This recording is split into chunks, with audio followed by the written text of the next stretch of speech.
Nós vamos ler uma das histórias mais conhecidas da Bíblia, que está lá a partir do verso 11. Você certamente conhece o que nós temos ali em Lucas, capítulo 15, verso 11 em diante.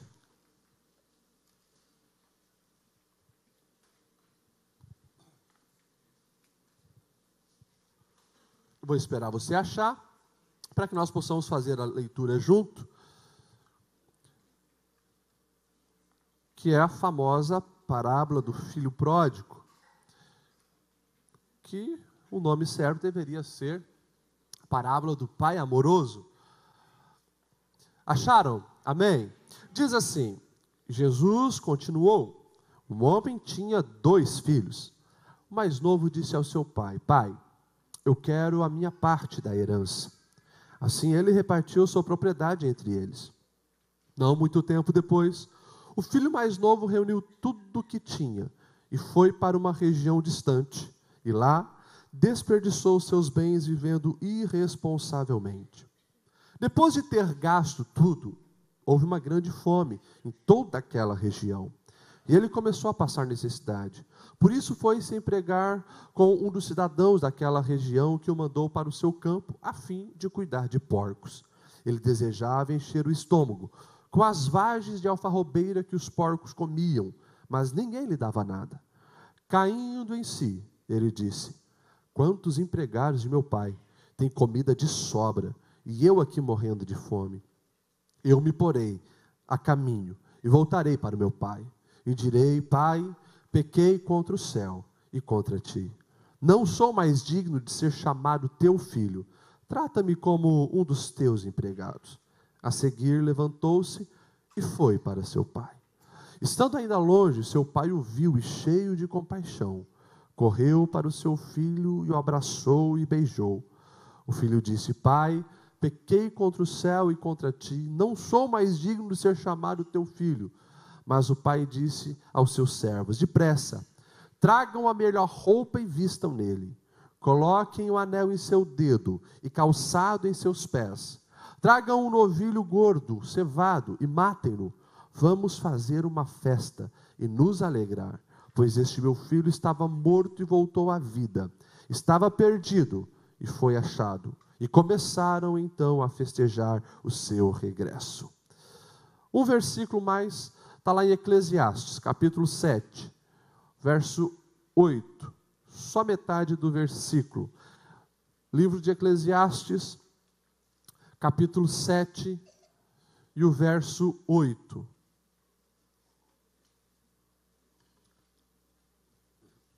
Só metade do versículo, que diz assim: o fim das coisas é melhor que o seu início.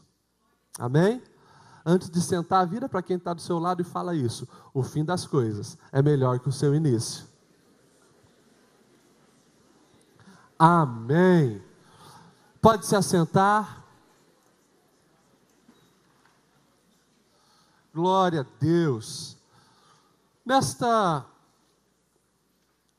semana e ontem, sábado, nós tivemos ali o jogo da seleção brasileira. Quantos viram o Brasil ganhar ouro?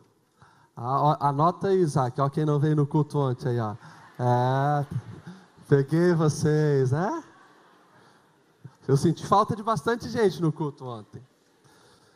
Ontem, a seleção masculina de futebol ganhou o ouro, o inédito ouro, né? Tão esperado. E o que aconteceu com a seleção masculina de futebol evidencia o que há 3.000 anos o sábio Salomão registrou em Eclesiastes, dizendo que o fim das coisas são melhor que o seu início. Você vai ver uma seleção que começou essas Olimpíadas desacreditada. Quase não se classificaram. Mas também vocês vão ver que alguma coisa aconteceu na caminhada deles, nessa trajetória, e levaram eles a finalizarem muito bem. Ganharam ouro e hoje são capa aí de todas as manchetes nacionais e até internacionais. O fim das coisas é melhor que o seu início. Diferente, talvez, da seleção feminina de futebol. Né? Começaram muito bem as mulheres. Nada contra as mulheres. Né? A Marta tem jogado melhor que muitos homens, é verdade? Mas as mulheres começaram dando goleada, todos elogiando. E o fim, não foram nem para o pódio, nem o terceiro lugar. Terminaram mal. O que é melhor? Começar bem e terminar mal? Ou começar mal e terminar bem?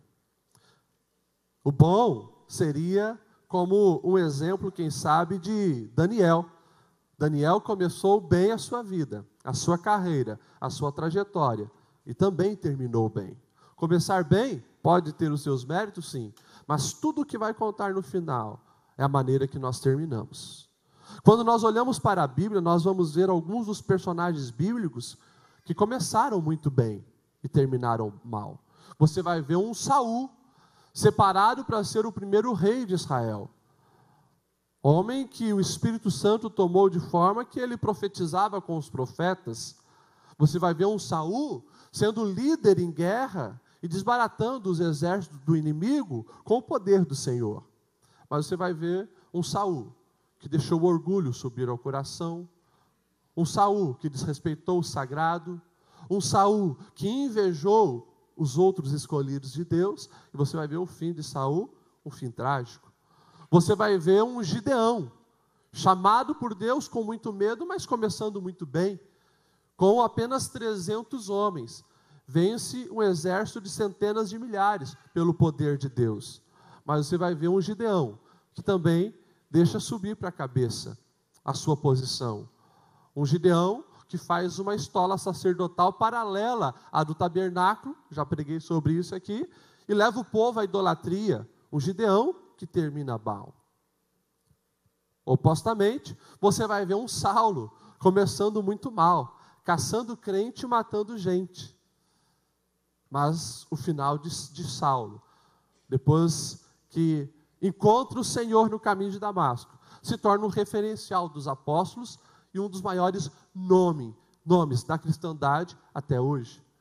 Como foi pregado ontem aqui pelo pastor Ismael, você vai ver um outro personagem bíblico chamado Jabes.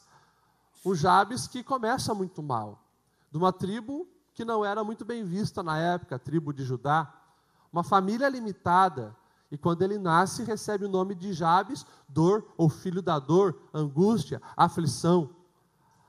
Mas o Jabes que conhece o Deus verdadeiro, ora a esse Deus, Deus atende a sua oração, e o final dele, o texto diz que foi mais ilustre do que todos os seus irmãos. Essa é a vida. Pode-se começar bem e terminar mal. Pode-se começar mal e terminar bem. O importante, como diz Salomão, é o final das coisas. Por isso, nós precisamos olhar para o texto que nós lemos, o texto da parábola do filho pródigo, ou a parábola do amor de Deus, e tirarmos algumas lições para nossas vidas, para que nós venhamos também terminar bem, para que nós venhamos recomeçar depois que erramos e caímos, que nós possamos entender que o Senhor nos dá chances de melhorias, de oportunidades, de crescimento, amadurecimento, de ser melhor a cada dia, e que nós possamos lutar para isso. Essa semana o Espírito Santo estava falando isso no meu coração. Eu não ia pregar esse texto, mas foi esse texto que ficou latejando na minha mente. Eu entendi que Deus hoje traria alguém aqui para ouvir essa palavra, para ouvir aqui que existe sim oportunidade de terminar muito bem. E o desejo do Senhor para as nossas vidas é justamente isso. Eu coloquei aqui algumas coisas que nós podemos aprender com essa parábola. O capítulo 15 de Lucas, você vai ver que tem pelo menos ali 3 parábolas, que todas elas evidenciam parábolas de recomeço. Você vai ver, primeira parábola da ovelha perdida. Uma ovelha que sai do meio do rebanho e o pastor vai resgatá-la. E ela tem uma nova oportunidade de recomeço junto ao rebanho. Você vai ver ali a mulher que perdeu uma das suas dracmas, uma moeda muito importante para ela, mostrava o seu valor, também tinha o seu valor monetário, e quando ela perde aquilo dentro de casa, ela vasculha tudo, varre até encontrá-la. E tem sim um recomeço e celebra isso. E a terceira parábola é do filho pródigo, onde nós vemos esse menino olhando para o pai e o desprezando, dizendo para o pai que queria os seus bens, que queria a sua herança, antes mesmo do pai morrer. Já falei uma vez sobre isso. Esse filho estava literalmente dizendo para o pai: não me importo contigo, não quero nada contigo, eu quero curtir a vida, me dá alguma coisa aí de herança que eu estou indo embora. E aquele menino vai, aquele menino sai de casa, desrespeita o pai, troca os pés pelas mãos, coloca a carruagem na frente dos bois, toma uma decisão muito errada na sua vida e se dá muito mal. Achando que sabia alguma coisa a respeito da vida, achando que sabia alguma coisa a respeito de amizades, achando que sabia alguma coisa a respeito de dinheiro, não sabia de nada. O tempo passa, desperdiça tudo, e quando ele se vê, está no meio de porcos. Profissão mais indigna para qualquer judeu. Estava lá ele, alimentando porcos. E o texto diz que quando ele tinha fome e tentava comer o que os porcos comiam, nem isso ele podia. Esse menino, que começa muito mal, ele toma algumas atitudes, que são lições para a nossa vida, que nós precisamos olhar para a nossa caminhada e aprender essas lições, para que nós venhamos recomeçar, para que nós venhamos ser melhor, para que nós venhamos amadurecer. Primeira coisa, está ali no verso 17. Caindo em si, ele disse: quantos empregados de meu pai têm comida de sobra e eu aqui morrendo de fome? Fez uma avaliação coerente da sua situação. Quer melhorar? Quer crescer? Quer terminar bem? Comece dando esse primeiro passo. Avalie bem, com clareza, a tua situação. Eu não estava nos bastidores lá com a seleção, com o Neymar, com ninguém, mas eu tenho certeza que depois dos primeiros jogos, eles ouviram muito, eles pensaram muito, eles assistiram muito às reprises dos primeiros jogos, viram aonde erraram, viram o que estava acontecendo, viram onde falharam, para poder corrigir os erros, avaliaram a situação. Esse jovem aqui, o texto diz que ele caiu em si, e olha só o que ele diz: quantos empregados de meu pai têm comida de sobra, e eu aqui morrendo de fome. Sabe por quê? Na nossa geração de hoje, muitas pessoas não melhoram. Muitas pessoas vivem naquele ciclo rotineiro de uma vida medíocre, porque não tomam esse primeiro passo. Não param para avaliar a situação. Claro, a vida hoje, e é uma tática infernal, é nos sobrecarregar. Tenho falado semanalmente sobre isso. É nos distrair, para que nós não venhamos ter um tempo de ficar sozinho e pensar a respeito da nossa vida. Até quando a gente vai para o banheiro, tem que levar o celular. Antigamente as pessoas pelo menos iam para o banheiro, né, sentavam no vaso, mas pensavam um pouco na vida. Estão agora inventando o celular à prova de água, justamente para poder levar para o chuveiro. Para quê? O tempo todo ali, mente ocupada. É internet, é televisão, e as preocupações vão se acumulando. E não se para pensar se estamos no caminho certo, se estamos fazendo a coisa certa, se estamos satisfeitos com as nossas escolhas da vida. A gente vai vivendo, como diz, né, os pagodeiros: deixa a vida me levar, a vida leva eu, vamos do jeito que dá, empurrando com a barriga. Só que as consequências são reais. As dores são reais. As angústias da alma são reais. Por isso, é necessário parar, avaliar a situação. No começo do ano eu preguei aqui para vocês sobre a profecia de Ageu. Ageu capítulo 1, do versículo 5 ao 7. O Senhor dando um recado ao povo, dizendo: ora, pois, Assim diz o Senhor dos Exércitos. Considere o caminho de vocês, gente. Vocês semeiam muito, recolhem pouco. Comeis, mas não se satisfazeis. Vocês bebem, mas não têm a saciação da sede. Vocês se vestem, mas não se aquecem. Os que recebem salário parece que colocam num saco furado. Reconsidere o caminho de vocês. O povo tinha saído do cativeiro, estavam trabalhando, não viam resultado, e o Senhor chama a atenção dele.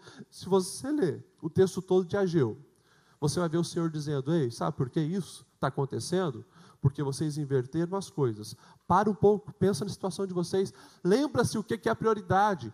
Deus, reino de Deus. Vão reconstruir o templo. Se preocupe com as coisas sagradas. Vocês vão ver as outras coisas sendo acrescentadas. Deus dá um chacoalhão naquele povo, para eles pararem e considerarem o caminho.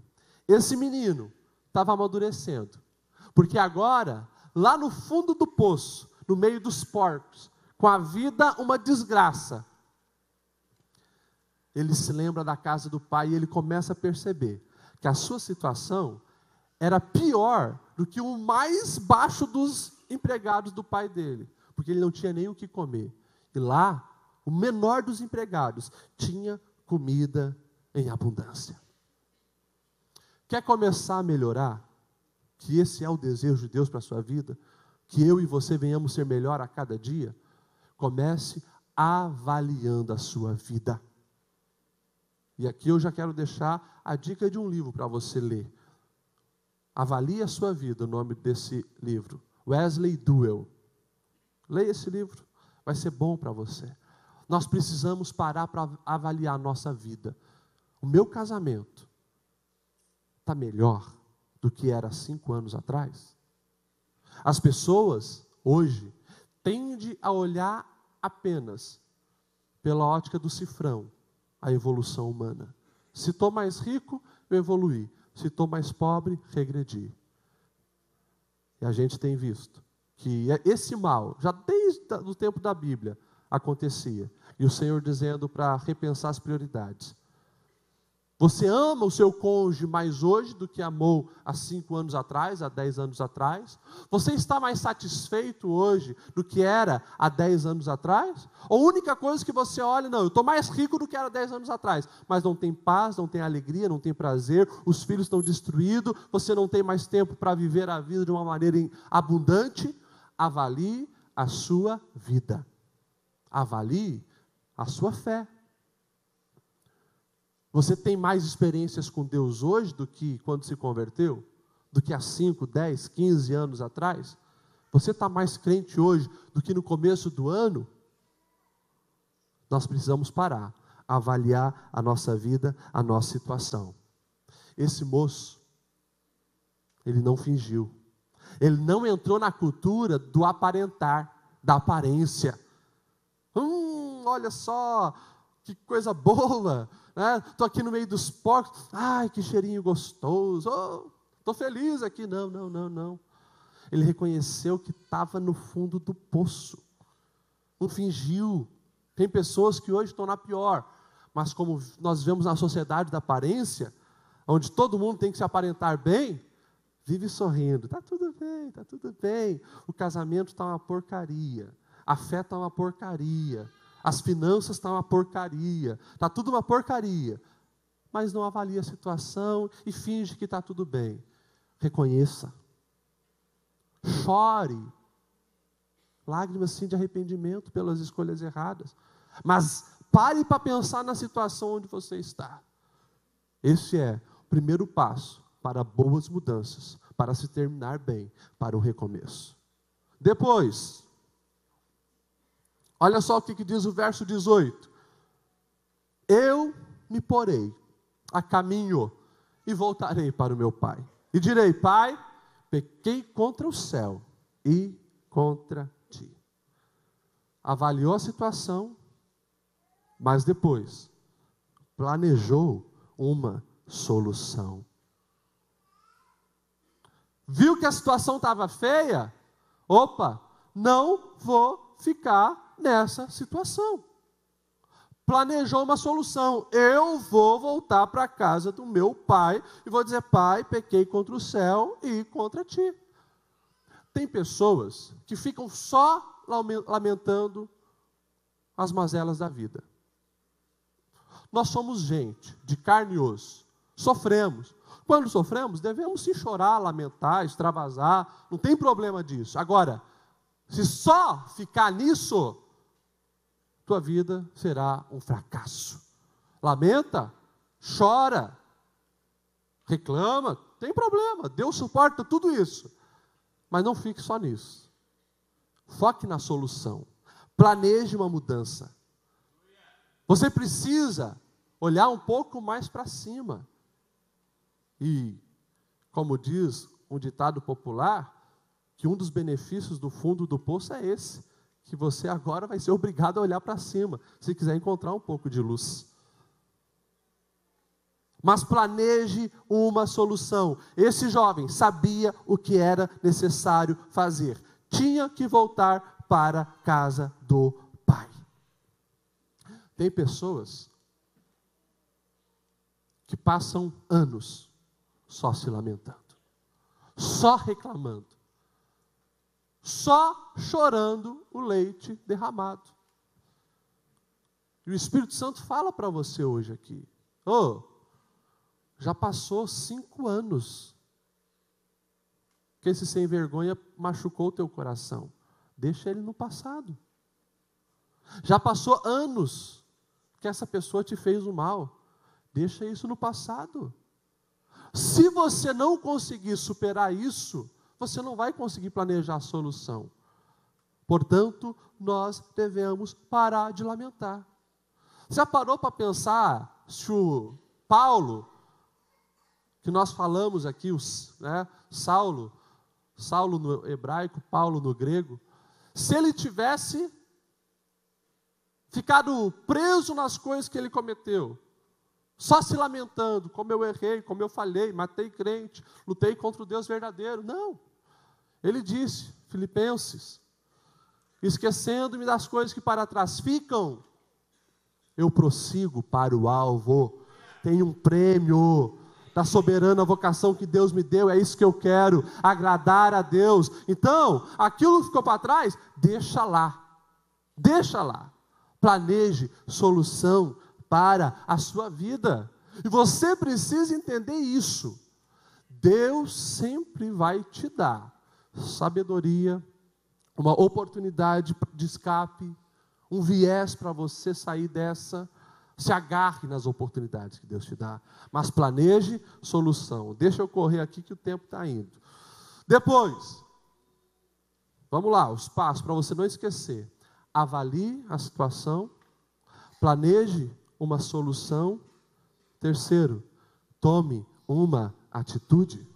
Tome uma atitude. Olha o que diz o verso 20. A seguir, ele se levantou e foi para o seu pai. Estando ainda longe, o seu pai o viu e, cheio de compaixão, correu para o seu filho, o abraçou e o beijou. Esse início do versículo 20 é fantástico. A seguir, se levantou e foi para o seu pai. Avaliou a situação, planejou a solução, agora é hora de arregaçar as mangas e tomar uma atitude. Foi o que esse moço fez. Ele cumpriu aquilo que planejou. Ele colocou em prática aquilo que ele tinha imaginado que era o certo, que era voltar para a casa do pai. Agora ele se levanta, tira forças talvez onde não tinha. Se levanta e vai, caminha em direção à casa do seu pai. Tomou uma atitude. Você conhece aquele ditado, né? Que diz: de boas intenções até o inferno está cheio. Boas intenções não fazem a diferença. Atitudes, sim, fazem a diferença. Avalie as áreas da sua vida e veja qual delas é necessário você tomar atitudes. E atitudes certas. Atitudes diferentes da do erro. Olha só, a atitude desse menino. O menino que saiu de casa com o nariz empinado, arrogante, desprezando o seu pai, querendo apenas o dinheiro do seu pai. achando que sabia as coisas da vida, que sabia escolher amigo, viu que não sabia de nada, agora ele volta bem humildezinho. Pai, pequei contra o céu e contra ti, nem sou digno de ser chamado teu filho, me trata como um dos teus escravos e já está muito bom. Antes não valorizava o pai, agora recorre à misericórdia, porque sabia que aquele pai era um pai amoroso, era um pai ajudador, era um pai que cuidava, tomou as atitudes certas. Para se tomar a atitude certa, você precisa se desprender do medo. E o medo, como o medo faz mal para nós humanos? Porque esse menino podia, nossa, imagine, se eu chegar lá na entrada da minha casa, e aqui uma vez eu falei sobre isso, né, sobre a cultura, esse menino sabia que poderia ser assassinado pelos empregados do pai. O nível de blasfêmia que esse menino fez com o seu pai, segundo a lei de Moisés, era digno de morte. Ele teve que vencer um monte de medo. Medo de ser desprezado pelo pai. Venceu o medo de ser humilhado publicamente. Alguns medos ele teve que superar para fazer a coisa certa, tomar a decisão certa. Mas ele vai, toma. E a gente sabe que o resultado é fantástico, porque ele tomou uma atitude.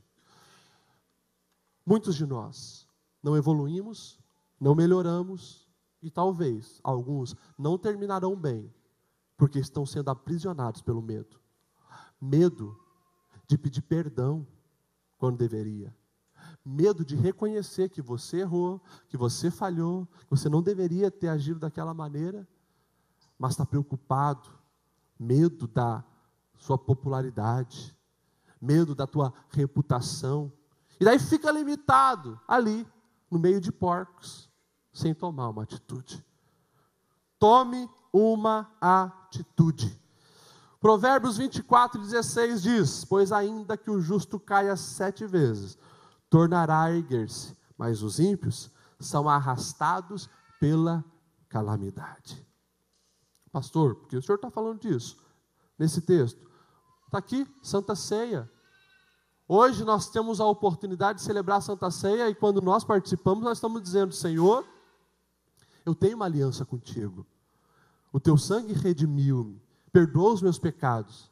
Eu agora posso entrar no Santo dos Santos e chamar o Eterno de Pai. Posso chamar os meus irmãos de irmãos, aqueles que são da família da fé, irmãos. Consequentemente, você precisa entender que em Cristo você já foi justificado. Você precisa entender que o Senhor, Ele nos dá uma nova mente, uma nova mentalidade. E a mentalidade que o Senhor nos dá é essa mentalidade de recomeço. Que ainda que a gente caia, porque a gente vai cair, nós nos tornaremos a levantar. Porque somos bons? Não. Porque nós sabemos que o Senhor está conosco. Ele nos dá o suporte necessário. Tome uma atitude. O Espírito Santo está falando contigo. Você sabe qual atitude você precisa tomar para ser melhor, para fazer a diferença. Deixa isso fluir na tua mente, no teu coração e resultar nas atitudes da sua vida. Depois, para a gente continuar, avaliou a situação, planejou uma solução, tomou uma atitude. 4, assumiu o seu erro. Reconheceu o seu erro. Olha só, Pai, eu pequei. Pequei contra o céu, pequei contra ti. Isso aqui é fantástico e importante para todo o processo de recomeço. Você reconhecer que errou, reconhecer que falhou. Irmãos, o Senhor não exige que nós venhamos ser perfeitos. O Senhor deseja que nós venhamos buscar a perfeição. Mas nós vamos falhar, nós vamos errar. Quando isso acontecer, reconheça o teu erro, peça perdão. Com Deus e com as pessoas. Desde o início da humanidade caída,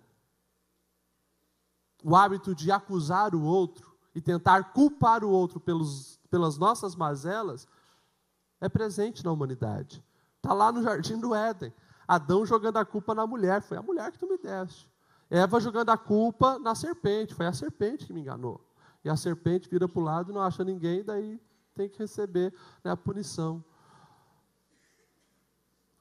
Nós precisamos aprender a reconhecer o nosso erro, ter a hombridade de dizer, não, eu errei, eu falei o que não devia, eu agi precipitadamente, eu fiz o que não agradava a Deus, machuquei as pessoas, eu trapacei naquele negócio, eu abusei da paciência de alguém, do respeito com alguém. Precisamos reconhecer o nosso erro. Isso agrada a Deus. Isso gera misericórdia dele sobre as nossas vidas. Consequentemente, o Senhor, quando vê um coração arrependido, ele ajuda a se levantar. Você vai ver o homem segundo o coração de Deus, Davi. Gente, Davi cometeu erros que talvez a maioria de nós não vai cometer na vida. Um cara que toma a mulher de um dos seus soldados, depois manda ele lá, na frente da guerra para morrer, cara terrível, planejamento maquiavélico. Davi desobedece ao Senhor fazendo um levantamento dos seus soldados, quando Deus tinha falado para não fazer, não precisava disso. Davi errou muito, Davi foi um péssimo pai, Davi não cuidou da sua família, dos seus filhos, não repreendeu, foi negligente com muita coisa. Agora, Deus agradava-se do coração de Davi, porque ele não jogava a culpa para ninguém.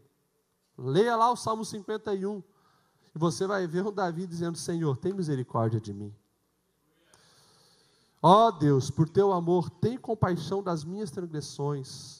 Lava-me de toda a minha culpa, purifica o meu pecado. Eu reconheço as minhas transgressões, os meus pecados me perseguem. Contra ti eu pequei e fiz o que tu reprovas. Você vai ver alguém que, no momento de reconhecer o erro, era sempre ali, na primeira pessoa do singular. Eu errei, eu estou errado, eu pequei. Reconheci o seu erro. Por fim, o quinto passo, para nós finalizarmos. Aproveite as oportunidades, sabendo que o nosso Pai Celestial sempre nos dá uma nova chance. O verso 20 diz que, estando ainda longe, o pai o viu e saiu correndo, o abraçou e o beijou. Da última vez que eu preguei sobre essa parábola, eu lembrei você que adulto, há 2000 anos atrás, não corria. Isso era coisa de moleque. Aquele pai, quando vê o filho longe, primeiro, ele corre para proteger que alguém chegasse antes dele e matasse aquele menino. Segundo, ele estava atraindo toda a vergonha para ele. Um adulto correndo era algo vergonhoso. Ele atrai a vergonha para ele. E vai lá, abraça aquele filho e beija. O filho queria colocar a cara no pó, mas o pai o abraça dizendo, filho, você continua sendo meu filho, é igual a mim, olho no olho, face diante da face. Pai e filho ali. E o que aquele pai diz é fantástico. Depressa, tragam a melhor roupa e vistam nele. Coloquem o anel em seu dedo e calçado nos seus pés. E tragam um novilho cevado e vamos matar, fazer uma festa e nos alegrarmos. Oh, aleluia. O Pai sempre nos dá uma nova chance. Ei, eu não sei como é a vida particular da maioria de vocês. Eu não sei quantas vezes você errou, quantas vezes você falhou, quantas vezes você traiu, quantas vezes você mentiu. Não sei quantas vezes foram que você fez coisas que desaprova o Senhor e Ele reprova. Não sei. Eu sei de uma coisa. Se nós voltamos arrependidos para a casa do Pai, Ele nos recebe de braços abertos. Nos dá uma nova chance para recomeçar. Entenda isso. Deus sempre te dá uma nova chance para recomeçar. Por isso, esse quinto ponto é muito importante. Aproveite as oportunidades que diariamente Deus te dá para recomeçar. Aproveite, porque elas vão sim surgir. Aproveite as oportunidades, elas vão vir. Deus vai colocar no seu caminho, que você possa se agarrar. Lembre-se,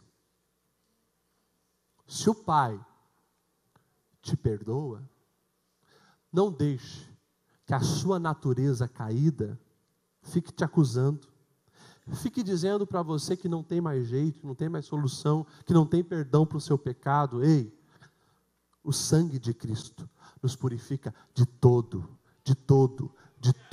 o pecado. Então não deixe a sua velha natureza querer voltar e te acusar. E segundo, não permita que talvez aqueles irmãos mais velhos que não vão aceitar o seu retorno, que o que eles falarem desça para o seu coração. Porque na cabeça de muita gente que estão distante do Pai, que o coração não pulsa como o coração do Pai, eles vão dizer, não merece oportunidade, não merece recomeço, não merece uma nova chance. Mas se o Pai, o nosso Criador, o eterno Deus diz que é possível recomeçar, agarre-se nessa palavra, e que aquilo que os outros falarem para tentar te desanimar, fique preso aqui no filtro da palavra do Pai, que está na sua mente e no seu coração. Vamos se colocar em pé, e nós vamos finalizar. Deus é um Deus que nos dá uma nova chance para recomeçar. Aqui na minha lista eu coloquei um monte de coisas. Mulher adúltera, mulher samaritana, gadareno, Maria Madalena, Zaqueu, um monte de gente que começou errado, que fez coisa errada, mas que terminaram bem, encontraram o Senhor e resolveram praticar os seus ensinamentos. Tem uma história que você provavelmente já leu, de Albert Nobel, o químico que inventou o dinamite. E ficou muito famoso por isso, vendeu muito por isso, se tornou rico por isso. Um dia o seu irmão morre, e os jornais, pensando que tinha sido ele, noticiaram, né, que aquele que havia inventado dinamite e tal, e ele começou a ver as manchetes falando sobre ele vivo, mas lendo as manchetes do povo, pensou que ele tinha morrido, e ele viu que tudo que se lembravam dele era a respeito de explosão, de guerra, de bomba, de morte. E ele falou, não, eu não quero ficar conhecido por causa disso. Então, ele cria uma fundação que premia todos aqueles que fazem coisas para o benefício da humanidade. Por isso hoje existe Prêmio Nobel de Química, Matemática, Física, Prêmio Nobel da Paz, por causa que esse homem, ele não queria ficar conhecido como um promotor de morte, mas como promotor de vida, gente que espalha o bem, gente que faz a diferença. O que vão falar sobre você amanhã? Como é que foi o seu final? Como você encerrou a sua carreira? O Espírito Santo hoje nos diz que a chance de recomeçar, a chance de mudar. Ei, se a tua família hoje não está bem, toma as decisões necessárias, as medidas certas, as atitudes corretas, para que a sua família seja o referencial de família que você sempre sonhou. Teu casamento hoje precisa de um up, não está bem, toma as decisões necessárias. A tua vida de fé, teu legado espiritual que você vai deixar para os seus filhos, o que eles vão dizer? Papai era um homem de Deus, mamãe era uma mulher de Deus. Eles vão poder seguir os seus passos? Melhor é o fim das coisas. Vamos orar? Feche seus olhos. Senhor, obrigado pela tua palavra, que sempre nos gera vida, nos faz, Senhor, realmente pensar numa ótica certa sobre as coisas da vida. E a tua palavra mais uma vez nos mostra, Senhor, que o importante é terminar bem. Bom, sim, quando começamos bem, mas que nós venhamos entender, Senhor, que nós precisamos edificar alicerces sólidos na construção da nossa vida, para que o final também nós venhamos estar bem. Que possamos, Senhor, entender e aplicar a Tua palavra, os Teus ensinamentos na nossa vida e na nossa caminhada, para que a cada dia, Senhor, nós venhamos crescer e amadurecer em Ti. Eu sei, Senhor, que nesta noite aqui entrou pessoas que precisavam ouvir essa palavra, pessoas que estão angustiadas, oprimidas e até desesperadas, porque eles olham as coisas ao redor e parece que tudo está um caos, mas a Tua palavra foi pregada, Senhor, mostrando que depois da avaliação tem que ter planejamento, atitude, confissão, e assim, Senhor, vamos ter sabedoria para desfrutar das novas oportunidades. Eu sei, Senhor, que na vida de cada um dos Teus filhos aqui hoje, Tu estás jogando uma luz no entendimento, para que eles venham enxergar, Senhor, as soluções, que eles venham enxergar, Senhor, as saídas, que eles venham enxergar, Senhor, as oportunidades que Tu está dando, que eles possam sim ser melhor, a cada dia apresentar uma versão melhor de si mesmo para as pessoas que o cercam, e que tudo isso, Senhor, comece com a nossa fé, uma fé sadia, uma fé madura, uma fé bem alicerçada em Ti. Esse é o nosso desejo, e é o que pedimos, Senhor, essas bênçãos e graças, em nome de Jesus. Amém e amém. Dá um abraço quem está do seu lado aí, e diga mais uma vez para essa pessoa: melhor é o fim das coisas.